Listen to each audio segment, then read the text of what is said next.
नमस्कार दोस्तों, स्वागत है हमारे इस चैनल जीके मेनिया हिंदी में। दोस्तों, आज के इस वीडियो में हम इतिहास भाग 2 को देखेंगे। इससे पहले हमने इतिहास भाग 1 को देखा, जहां हमने 500 से अधिक इंपोर्टेंट प्रश्नों को कवर किया था। उसी को आगे बढ़ाते हुए आज मध्यकालीन भारत का इतिहास, भारत पर आक्रमण, दिल्ली सल्तनत, विजयनगर साम्राज्य तथा भक्ति और सूफी आंदोलन से संबंधित जो भी इंपोर्टेंट प्रश्न एसपीडी, लूसेंट और घटना चक्र के बुक में दिया गया है, सभी प्रश्नों को टाइप करके एक ही वीडियो में लाया हूं। तो चलिए दोस्तों शुरू करते हैं। और दोस्तों, अगर आपको वीडियो अच्छा लगे तो लाइक एंड शेयर कीजिएगा। साथ ही साथ अगर चैनल पे पहली बार विजिट कर रहे हैं तो चैनल को सब्सक्राइब करके बेल बटन जरूर दबा लीजिएगा। चलिए दोस्तों शुरू करते हैं। प्रश्न है दोस्तों, गुर्जर प्रतिहार वंश की स्थापना किस शासक ने की थी? दोस्तों, गुर्जर प्रतिहार वंश की स्थापना नागभट्ट प्रथम ने किया था। अगला है, राष्ट्रकूट साम्राज्य की स्थापना किसने किया था? दोस्तों, राष्ट्रकूट साम्राज्य की स्थापना दंती दुर्ग के द्वारा किया गया था। अगला प्रश्न है, सम्राट हर्षवर्धन ने अपने शासन काल में 2 बौद्ध महासम्मेलन का आयोजन करवाया था, तो ये कहाँ करवाया था? दोस्तों, सम्राट हर्षवर्धन ने कन्नौज तथा प्रयाग में 2 बौद्ध महासम्मेलन का आयोजन करवाया था। अगला प्रश्न है, बाल विवाह की प्रथा किसके शासन काल में आरंभ हुई थी? दोस्तों, बाल विवाह इंडिया में आज भी कहीं कहीं प्रचलन में है, तो इसकी शुरुआत जो है ये कुषाण काल में हुआ था। अगला प्रश्न है दोस्तों, प्राचीन भारत में सिंचाई कर को क्या कहते थे? दोस्तों, प्राचीन काल में जो सिंचाई पर कर दिया जाता था उसे विदक भगम कहा जाता था। अगला प्रश्न है दोस्तों, हर्ष के प्रशासन में युद्ध और शांति का अधिकारी क्या कहलाता था? तो दोस्तों, ये कहलाता था अवंती। हर्ष के प्रशासन काल में जो युद्ध और शांति का अधिकारी होता था, ऑफिसर होता था, उसे अवंती कहा जाता था। अगला प्रश्न है, हर्षचरित नामक पुस्तक के रचयिता कौन थे? दोस्तों, हर्षचरित नामक पुस्तक के रचयिता बाण भट्ट है। जो हर्ष से रिलेटेड पुस्तक है हर्षचरित, तो इनके दरबारी कवि बाण भट्ट जो है लिखा था हर्षचरित। अगला प्रश्न है दोस्तों, सम्राट हर्ष ने अपनी राजधानी थानेश्वर से कहाँ स्थानांतरित की थी? दोस्तों, सम्राट हर्ष का जो है प्राथमिक राजधानी थानेश्वर हुआ करता था। बाद में इन्होंने अपनी राजधानी को थानेश्वर से कन्नौज में शिफ्ट किया था। अगला प्रश्न है दोस्तों, हर्षवर्धन और पुलकेशिन द्वितीय के मध्य युद्ध हुआ था। दोस्तों, हर्षवर्धन और पुलकेशिन द्वितीय के मध्य जो युद्ध हुआ था ये ऐतिहासिक युद्ध है। ये नर्मदा नदी के तट पे हुआ था और एग्जाम में बार बार पूछा जाता है।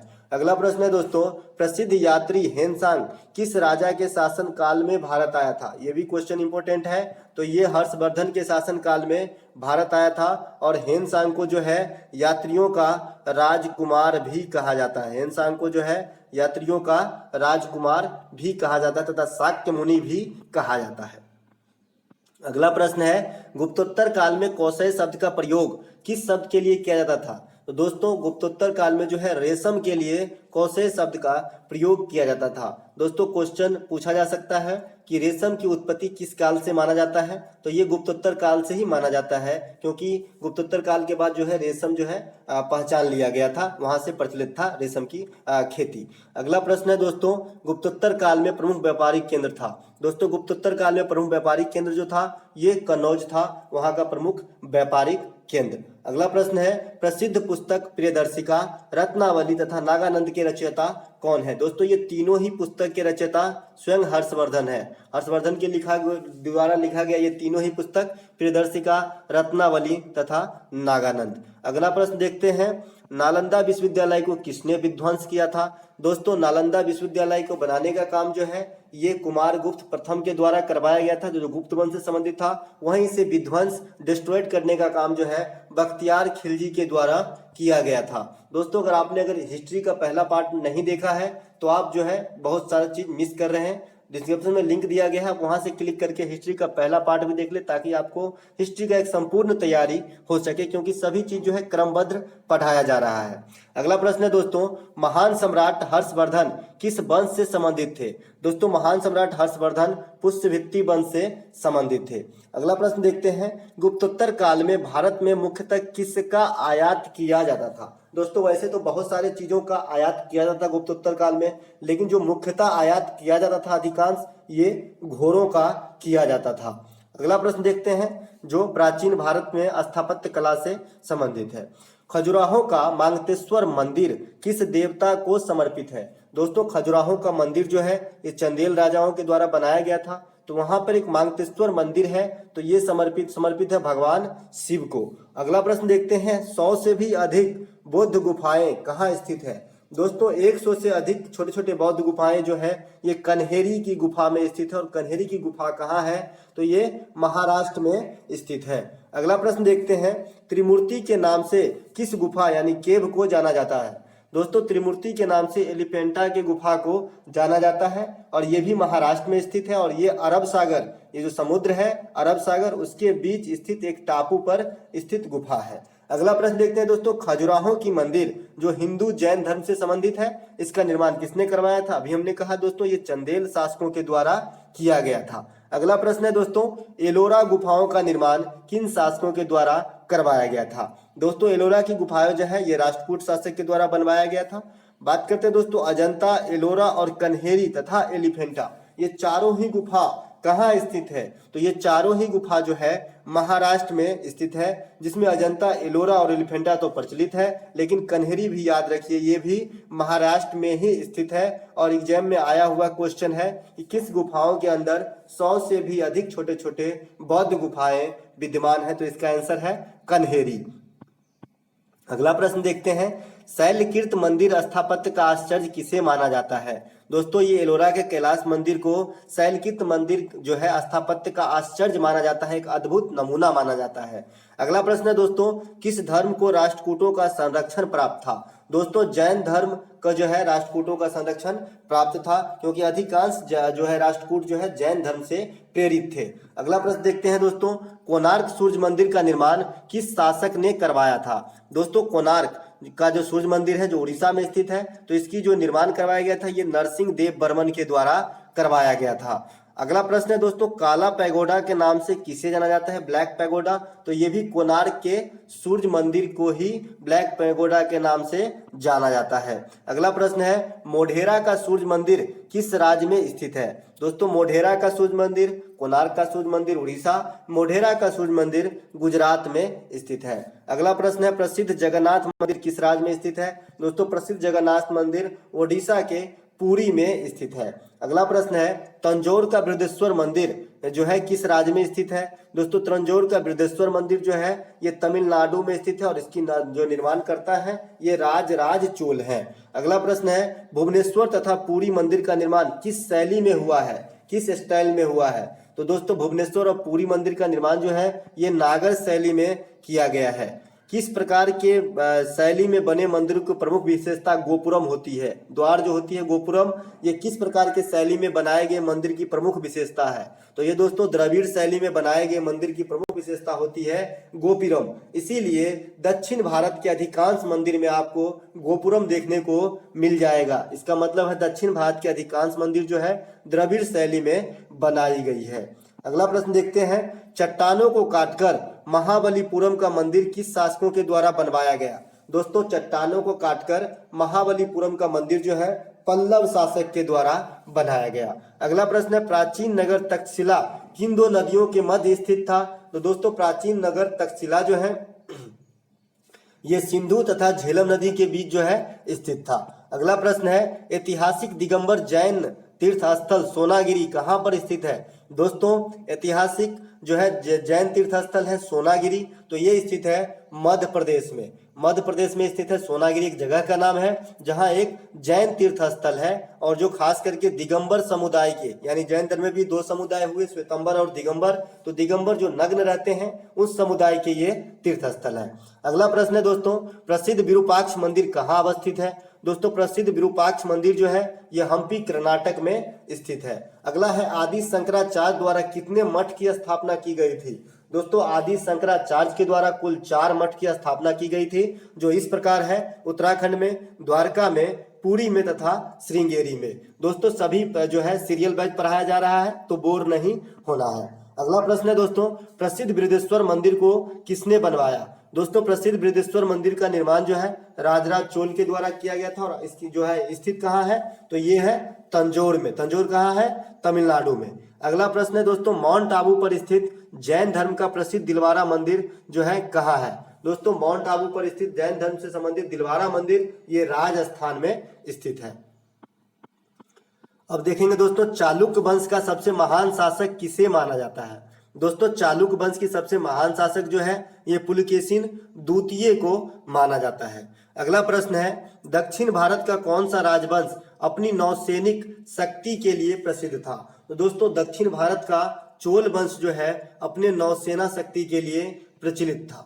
अगला प्रश्न है, महाबलीपुरम के रथ मंदिर का निर्माण किसने करवाया था। तो दोस्तों, महाबलीपुरम के रथ मंदिर का निर्माण जो है ये नरसिंह वर्मन प्रथम ने करवाया था। कहीं कहीं नरसिंह वर्मन एक दूसरे चीज से भी अभी आपने देखा, तो कंफ्यूज नहीं होना है, इसमें नरसिंह वर्मन प्रथम लगा है। अगला प्रश्न देखें दोस्तों, पांड्य राज किस वस्तु के उत्पादन के लिए प्रसिद्ध था। तो पांड्य साम्राज्य जो है दोस्तों ये मोती के उत्पादन के लिए प्रसिद्ध था। अगला है, प्रसिद्ध नटराज की कांस्य प्रतिमा किस काल में निर्मित हुई। दोस्तों, नटराज की कांस्य प्रतिमा जो है ये चोल काल का भव्य उदाहरण है। अगला प्रश्न देखते हैं दोस्तों, किस राजवंश के शासक अपने शासन काल में ही अपनी उत्तराधिकारी को जो है घोषित कर दिया करते थे। तो दोस्तों, ये चोल वंश ही एक ऐसा वंश है जो अपने होते हुए यानी सत्ता में होते हुए अपना उत्तराधिकारी पहले से ही फिक्स कर देते थे। तो ये चोल वंश जो है नौसेना शक्ति के लिए प्रचलित में था। चोल वंश जो है अपनी उत्तराधिकारी पहले ही घोषित कर दिया करते थे, तो ये भी इसकी विशेषता है। अगला प्रश्न देखते हैं दोस्तों, चोल साम्राज्य का अंत में समाप्त किया। तो दोस्तों, चोल साम्राज्य को जो अंत करने का श्रेय है ये मलिक काफूर को जाता है। ये अलाउद्दीन खिलजी के दरबार में रहते थे मलिक काफूर, ज्ञातव्य है। अगला प्रश्न है दोस्तों, प्रसिद्ध मीनाक्षी मंदिर कहाँ स्थित है। दोस्तों, मीनाक्षी मंदिर जो है ये इंपोर्टेंट है, इसीलिए इसे लास्ट में अटैच कर लिया हूं। तो ये मदुरई में स्थित है, और ये मदुरई कहाँ है, तो ये तमिलनाडु में स्थित है। अगला प्रश्न है दोस्तों, धार्मिक कविताओं का संकलन कुरल किस भाषा में रचित है। कुरल जो है एक धार्मिक कविताओं का संकलन संकलित बुक है, तो ये किस भाषा में लिखा गया है। तो दोस्तों, ये जो है तमिल भाषा में लिखा गया है, और इसके लेखक जो है ये संत तिरुवल्लर है। अगला प्रश्न देखते हैं दोस्तों, संगम साहित्य में किस दक्षिणी राजवंश का उल्लेख नहीं मिलता है। दोस्तों, संगम साहित्य में बहुत सारे राजवंश का उल्लेख है, लेकिन कदम वंश का उल्लेख जो है नहीं किया गया है। अगला प्रश्न है, तमिल रामायण के लेखक कौन है। दोस्तों, तमिल रामायण के लेखक जो है ये कंबन है। अगला प्रश्न है, कौन सा वंश उत्तम ग्राम प्रशासन के लिए भी जाना जाता है। दोस्तों, उत्तम ग्राम प्रशासन के लिए चोल वंश जाना जाता है। अगला प्रश्न है, प्रसिद्ध तक्कोलाम का युद्ध किनके मध्य हुआ था। तो दोस्तों, तक्कोलाम का युद्ध जो है ये चोल एवं राष्ट्रकूट के मध्य लड़ा गया था। अगला प्रश्न है, संगम युग का कौन सा ग्रंथ बौद्ध धर्म से संबंधित था। दोस्तों, संगम युग में लिखा गया ग्रंथ मैनीमेखले बौद्ध धर्म से संबंधित था। अगला प्रश्न है, तोलक्कापियम ग्रंथ किससे संबंधित है। दोस्तों, तोलक्कापियम जो है ये तमिल महाव्याकरण से संबंधित है। अगला प्रश्न है, किस नदी को पांड्य साम्राज्य की जीवन रेखा कहा जाता है। दोस्तों, बेंगी नदी को पांड्य साम्राज्य का जीवन रेखा कहा जाता है। अगला प्रश्न है, महाभारत के प्रथम तमिल अनुवादक कौन थे। दोस्तों, महाभारत जिसे जैन संहिता भी कहा जाता है और ये विश्व में सबसे बड़ा महाकाव्य है, तो इसके प्रथम तमिल अनुवादक जो है ये पेरुंदेवनार हुए। अगला प्रश्न है, दक्षिण भारतीय प्रसिद्ध महाकाव्य कुरल के लेखक कौन है। तो ये है संत तिरुवल्लर, जो किस भाषा में लिखा गया है, तमिल भाषा में।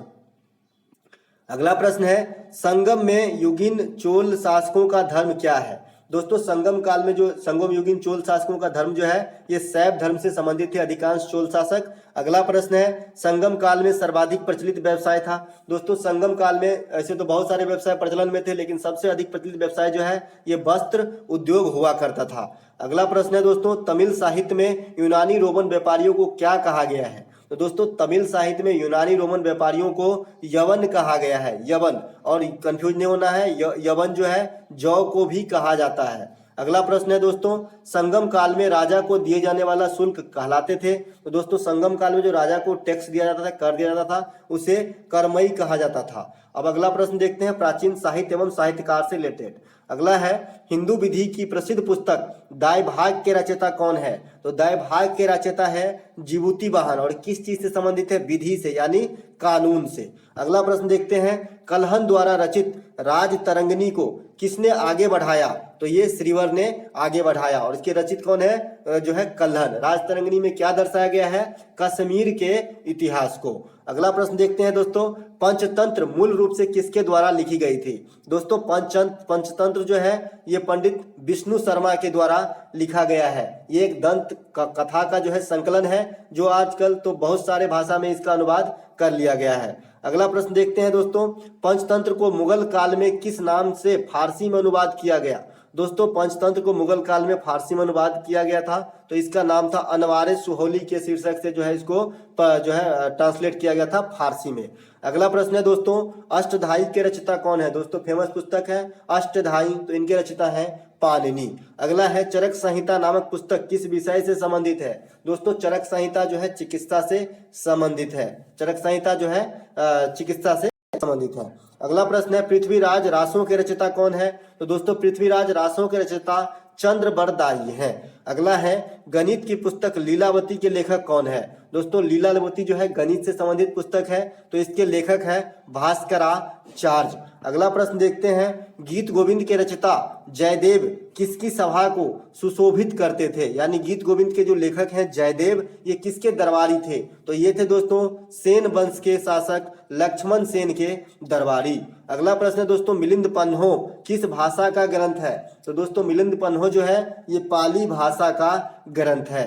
मिलिंद पन्हो जो है पाली भाषा का ग्रंथ है, जो संवाद है राजा मिलिंद और बौद्ध भिक्षु नागसेन के मध्य। अगला प्रश्न देखते हैं दोस्तों, विश्वकोशीय ग्रंथ किसे कहा जाता है? दोस्तों विश्वकोशीय ग्रंथ जो है बृहत संहिता को विश्वकोशीय ग्रंथ कहा जाता है। अगला प्रश्न है, महाभाष्य के लेखक कौन है? दोस्तों महाभाष्य के लेखक पतंजलि हैं। अगला है, मनुस्मृति मुख्यतः किससे संबंधित है? दोस्तों मनुस्मृति जो है कानून से संबंधित है मुख्यतः, और ये समाज व्यवस्था से संबंधित है। अगला प्रश्न है, भारत का प्रथम विधि निर्माता किसे माना जाता है? तो दोस्तों भारत का प्रथम विधि निर्माता भी मनु को ही माना जाता है। अगला प्रश्न है, मिलिंद पन्हो नामक रचना राजा मिलिंद तथा किस बौद्ध भिक्षु के मध्य संवाद के रूप में किया गया है? दोस्तों अभी हमने कहा मिलिंद पन्हो में जो है नागसेन जो बौद्ध भिक्षु थे और राजा मिलिंद के बीच संवाद के रूप में पेश किया गया है। अगला प्रश्न है, कश्मीर में हिंदू राज्य का इतिहास किस ग्रंथ से पता चलता है? तो दोस्तों ये राज तरंगिणी, जिसके लेखक हैं कल्हण, और इसी ग्रंथ से हिंदू राज्य का इतिहास भी पता चलता है, क्योंकि इस बुक में जो है कश्मीर के इतिहास का वर्णन किया गया है। अगला प्रश्न है, भारत पर आक्रमण करने वाले प्रथम मुस्लिम आक्रमणकारी मूलतः कहाँ के निवासी थे? तो दोस्तों भारत पे जो प्रथम बार आक्रमण किया था मुस्लिम के द्वारा, तो ये प्रथम निवासी जो है मूलतः निवासी जो है, माफ कीजिएगा, तो ये अरब का है। मोहम्मद बिन कासिम ने राजा दाहिर के समय भारत पर कब आक्रमण किया था? तो मोहम्मद बिन कासिम जो प्रथम बार भारत पे आक्रमण किए थे, तो ये 712 ईस्वी में, उस समय किसके शासन चल रहा था यहाँ? राजा दाहिर का। अगला प्रश्न देखते हैं, भारत में जजिया कर लगाने वाला प्रथम शासक था? दोस्तों जजिया कर लगाने वाला प्रथम शासक जो है मोहम्मद बिन कासिम थे। अगला प्रश्न देखते हैं, अरबों के पश्चात भारत में किन विदेशी आक्रमणकारियों का आगमन हुआ था? दोस्तों अरब के पश्चात जो है तुर्कों का जो आगमन हुआ भारत में। अरब के पश्चात कौन आए? तुर्क आए थे। अगला प्रश्न देखते हैं दोस्तों, भारत पर प्रथम तुर्की आक्रमण किसके द्वारा किया गया था? तो दोस्तों भारत पर प्रथम तुर्की आक्रमण जो है सुबक्तगीन गजनी के द्वारा किया गया था। अगला प्रश्न देखते हैं, मोहम्मद गजनवी द्वारा वर्ष 1025 में सोमनाथ मंदिर पर किए गए आक्रमण के दौरान गुजरात का शासक कौन था? ये ऐतिहासिक आक्रमण है, इसीलिए इसे इतिहास में सम्मिलित किया गया है। 1025 में मोहम्मद गजनी के द्वारा जो सोमनाथ मंदिर पर आक्रमण किया, तो वहां का शासक उस समय भीम प्रथम था। अगला प्रश्न देखते हैं, मोहम्मद गजनवी के साथ भारत आने वाला प्रसिद्ध इतिहासकार कौन था? दोस्तों मोहम्मद गजनवी के साथ भारत आने वाला प्रसिद्ध इतिहासकार अल बरूनी था। इन्होंने किताब उल हिंद नामक प्रसिद्ध किताब भी लिखे हैं। अगला प्रश्न देखते हैं, मोहम्मद गजनवी के साथ भारत आने वाला प्रसिद्ध इतिहासकार कौन था? तो ये हो गया अल बरूनी। इन्होंने कौन सी किताब लिखा है? तो किताब उल हिंद ने। अगला प्रश्न है दोस्तों, तराइन का प्रथम तथा द्वितीय युद्ध किसके किसके मध्य लड़ा गया? दोस्तों तराइन के प्रथम तथा द्वितीय युद्ध जो है मोहम्मद गोरी तथा पृथ्वीराज तृतीय के मध्य लड़ा गया था। तो तराइन का प्रथम तथा द्वितीय युद्ध जो है मोहम्मद गोरी तथा पृथ्वीराज तृतीय के मध्य जो है लड़ा गया था। और ये कब लड़ा गया था? 1191 और 1192 ईस्वी में, जिसमें प्रथम बार जो है मोहम्मद पृथ्वीराज की जो है विजय हुई थी और द्वितीय बार हार का सामना करना पड़ा था। अगला प्रश्न देखते हैं, मोहम्मद गोरी ने कन्नौज के शासक जयचंद को किस युद्ध में पराजित किया था? तो मोहम्मद गोरी ने कन्नौज के शासक जयचंद को पराजित किया था चंदावर का युद्ध 1194 में। अगला है दोस्तों, मोहम्मद गोरी के साथ आने वाला प्रसिद्ध सूफी संत कौन थे? अभी आपने इतिहासकार देखा और जो है देखे थे लेखक को, जो अलबरूनी था। अभी यहाँ पे सूफी संत की बात हो रही जो भी मोहम्मद गोरी के साथ आया था, जबकि अलबरूनी जो है मोहम्मद गजनवी के साथ आया था। तो ये सब कंफ्यूज न होना है। तो दोस्तों ये है शेख मोहिउद्दीन चिश्ती जो है, जिसे भारत में चिश्ती संप्रदाय के संस्थापक भी माना जाता है। तो ये आए थे मोहम्मद गोरी के साथ। अगला प्रश्न देखते हैं, शेख मोहिउद्दीन चिश्ती का दरगाह भारत में कहाँ स्थित है? तो ये स्थित है अजमेर शरीफ। अजमेर शरीफ जो है ये शेख मोहिउद्दीन चिश्ती का दरगाह है। अगला प्रश्न देखते हैं, भारत में चिश्ती संप्रदाय को शुरुआत करने का श्रेय किसे जाता है? तो ये भी जाता है शेख मोहिउद्दीन चिश्ती को। अगला प्रश्न देखते हैं, दिल्ली सल्तनत से संबंधित सभी प्रश्न देखेंगे अब हम। जो दिल्ली सल्तनत का कार्यकाल रहा था दोस्तों 1200 से 1526 ईस्वी तक। तो बात करते हैं, गुलाम वंश का संस्थापक कौन था? तो दोस्तों गुलाम वंश का संस्थापक कुतुबुद्दीन ऐबक थे। दिल्ली सल्तनत का वास्तविक संस्थापक कौन हुए? तो ये हुए इल्तुतमिश। दोस्तों दिल्ली सल्तनत का संस्थापक जो है कुतुबुद्दीन ऐबक ही थे, लेकिन वास्तविक संस्थापक मेंशन कर दिया जाए तो आपका आंसर जो है इल्तुतमिश करना पड़ेगा। अगला प्रश्न है दोस्तों, दिल्ली सल्तनत में सबसे अधिक शासक किस वंश में हुए थे? तो दोस्तों दिल्ली सल्तनत में सबसे अधिक शासक जो है ये गुलाम वंश में हुए थे। ध्यान दीजिएगा दोस्तों, यहाँ पे ये नहीं लिख रहा है कि सबसे अधिक जो है सबसे अधिक दिनों तक किस वंश ने शासक किया, ये नहीं है। सबसे अधिक शासक किस वंश में हुए थे, भले थोड़े थोड़े दिन रहे, लेकिन सबसे अधिक शासक जो है गुलाम वंश के द्वारा दिया गया था। अगला प्रश्न देखते हैं, दिल्ली सल्तनत में सबसे अधिक समय तक शासन करने वाले राजवंश थे? तो यही क्वेश्चन मैंने अभी दोहराया था। तो ये दोस्तों तुगलक वंश थे, जिन्होंने 1320 ईस्वी से 1413 ईस्वी तक शासन किया था दिल्ली सल्तनत में। जो सभी पांचों वंश में जो है सबसे अधिक दिन तक शासन करने का रिकॉर्ड इनके नाम है, तुगलक वंश के नाम। अगला प्रश्न देखते हैं, दिल्ली सल्तनत में सुल्तान आजम की उपाधि धारण करने वाला शासक कौन था? तो दोस्तों सुल्तान आजम जो है इल्तुतमिश अपनी उपाधि लिए थे सुल्तान आजम की, जो गुलाम वंश से संबंधित है। खिलजी वंश के संस्थापक कौन था? दोस्तों खिलजी वंश का संस्थापक जो है जलालुद्दीन खिलजी हुए थे। गुलाम के बाद खिलजी आए थे, उसके बाद तुगलक आए थे। तुगलक वंश के संस्थापक कौन थे? तो ये थे गयासुद्दीन तुगलक। वहीं सैयद वंश के संस्थापक खिज्र खां। इससे क्वेश्चन पूछा जाता है कि दिल्ली सल्तनत में प्रथम बार जो है सैयद वंश के संस्थापक है खिज्र खां। तो खिज्र खां जो है किस वंश के संस्थापक हुए? तो सैयद वंश के। और ये कितने नंबर के वंश थे? इस तरह क्वेश्चन पूछा गया था इस बार के एनटीपीसी में।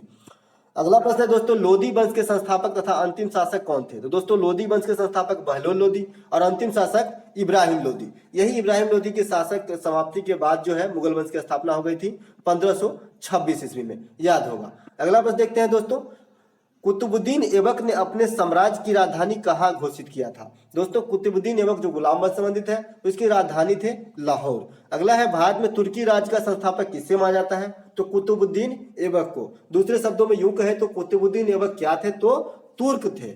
अगला प्रश्न देखते हैं दोस्तों, दिल्ली सल्तनत के किस शासक को लाख बख्श कहा जाता है, यानी लाखों को दान देने वाला? तो ये है कुतुबुद्दीन ऐबक। कुतुब मीनार का निर्माण किसने प्रारंभ करवाया था? कुतुबुद्दीन ऐबक। कुतुब मीनार के निर्माण कार्य को किसने पूरा करवाया था?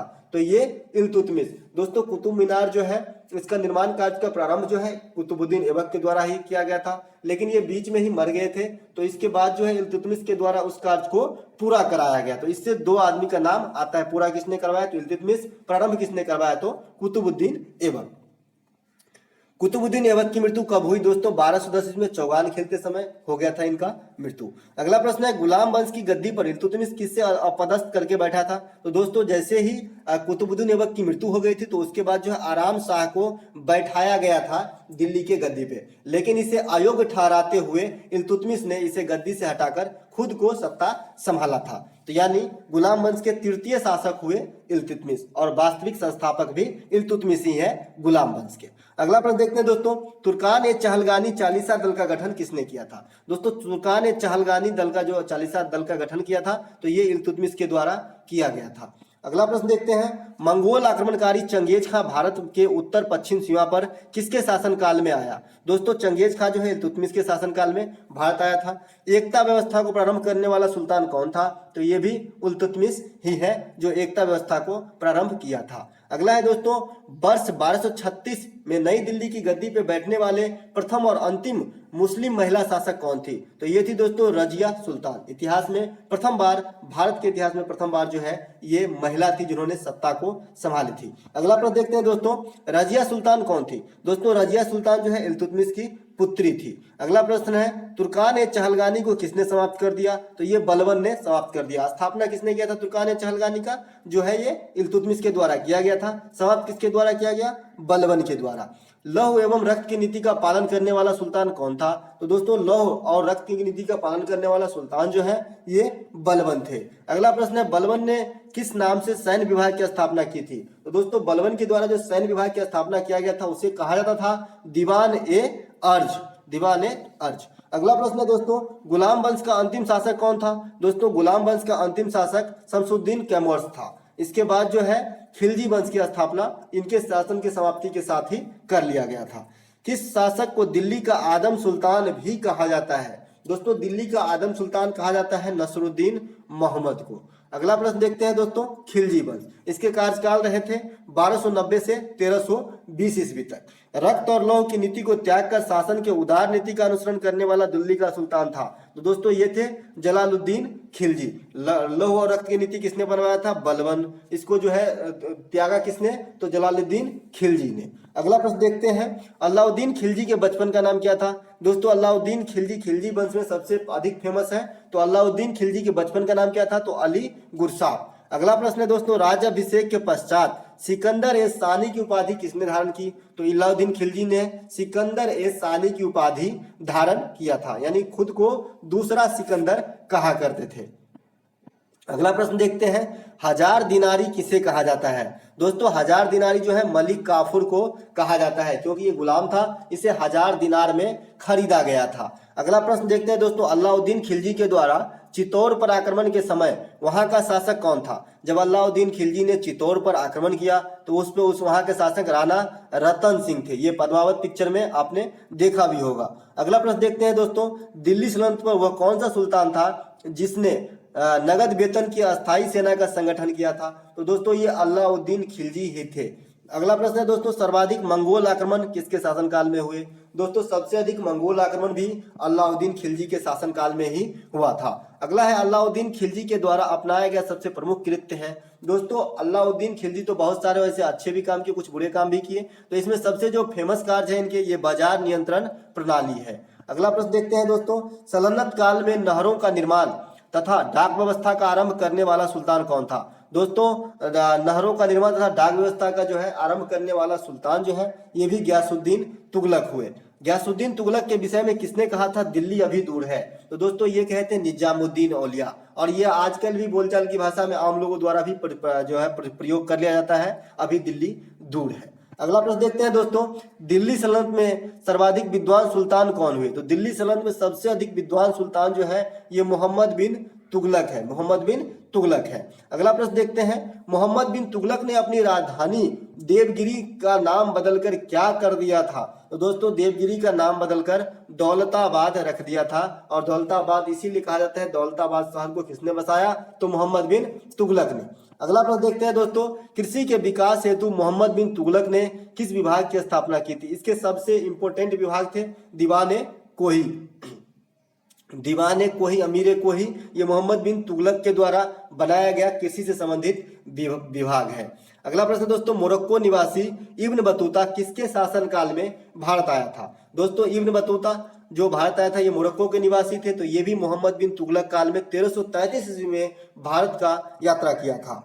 इब्न बतूता के द्वारा लिखा गया प्रसिद्ध पुस्तक है, दोस्तों इब्न बतूता के द्वारा लिखा गया प्रसिद्ध पुस्तक रेहला है। विजयनगर साम्राज्य की स्थापना किसके द्वारा किया गया? तो विजयनगर साम्राज्य की स्थापना जो है हरिहर एवं बुक्का के द्वारा किया गया था 1336 ईस्वी में। अगला प्रश्न है दोस्तों, असहाय लोगों की मदद के लिए दीवान एक राज विभाग की स्थापना किसके द्वारा किया गया था? तो ये फिरोज शाह तुगलक के द्वारा किया गया था, जिसमें गरीब लाचार के लिए जो है एक विभाग की स्थापना किया गया था, जिसमें उसकी सुनवाई की जाती थी। तुगलक वंश का अंतिम शासक कौन था? दोस्तों तुगलक वंश का अंतिम शासक नसरुद्दीन मोहम्मद तुगलक था। अगला प्रश्न देख लेते हैं दोस्तों, सल्तनत काल में शासन करने वाला एकमात्र शिया कौन था? शिया शिया और सुन्नी मुसलमान में दो जो है संप्रदाय हैं। तो सल्तनत काल में शासन करने वाला एकमात्र शिया ये सैयद वंश हुए। अगला प्रश्न देखते हैं, रैयत ए आला की उपाधि धारण करने वाला सैयद वंश का शासक कौन था? तो दोस्तों रैयत ए आला ये खिज्र खां जो सैयद वंश के संस्थापक भी हैं, इन्होंने रैयत ए आला की उपाधि धारण किया था। अगला प्रश्न देखते हैं, दिल्ली सल्तनत में प्रथम अफगान राज्य के रूप में लोदी वंश की स्थापना किसके द्वारा की गई? दोस्तों लोदी वंश की जो स्थापना है ये बहलोल लोदी के द्वारा किया गया था और ये दिल्ली सल्तनत का 5वां वंश था और इसी के साथ जो है इसके शासन की समाप्ति के साथ ही मुगल वंश की स्थापना भारत में हो गई थी। दिल्ली सल्तनत के सुल्तानों में से किसने सर्वाधिक समय तक शासन किया? तो दोस्तों बहलोल लोदी जो लोदी वंश के संस्थापक भी हैं, इन्होंने सबसे अधिक समय तक लोदी वंश में शासन किया और इन्होंने 38 वर्ष तक शासन किया था। अगला प्रश्न देखते हैं, किस सुल्तान ने आगरा शहर की स्थापना कर उसे राजधानी बनाया था? दोस्तों ये बहुत ईजी है, आगरा शहर तो ये सिकंदर लोदी के द्वारा बनाया गया था और इन्हें राजधानी के रूप में जो है घोषित किया गया था। अगला प्रश्न दोस्तों, दिल्ली सल्तनत में सबसे कम समय तक किस वंश का शासन रहा? तो दिल्ली सल्तनत में सबसे अधिक दिन तक शासन तो आपने देखा कि तुगलक वंश ने सबसे अधिक समय तक शासन किया था। वहीं सबसे कम दिन तक शासन में जो रहा ये खिलजी वंश रहा। अगला वंश है दोस्तों, अगला प्रश्न है दोस्तों, माफ कीजिएगा, दिल्ली सल्तनत का एकमात्र सुल्तान जो रणभूमि में वीरगति को प्राप्त हुआ ये है इब्राहिम लोदी और किसके द्वारा हारा था? बाबर के द्वारा। अगला प्रश्न है दोस्तों, भारत में पोलो खेलने का प्रचलन किस शासक ने शुरू किया था? तो दोस्तों ये तुर्कों ने भारत में पोलो को लाया था। अगला प्रश्न है दोस्तों, किस भारतीय ने संगीत यंत्र तबला एवं सितार का प्रचलन किया था? तो ये अमीर खुसरो के द्वारा किया गया था, हालांकि एक मिथ्या ही है ऐसा माना जाता है। अगला प्रश्न है दोस्तों, दिल्ली सल्तनत का अंतिम शासक कौन था? तो दोस्तों दिल्ली सल्तनत का अंतिम शासक इब्राहिम लोदी 1526।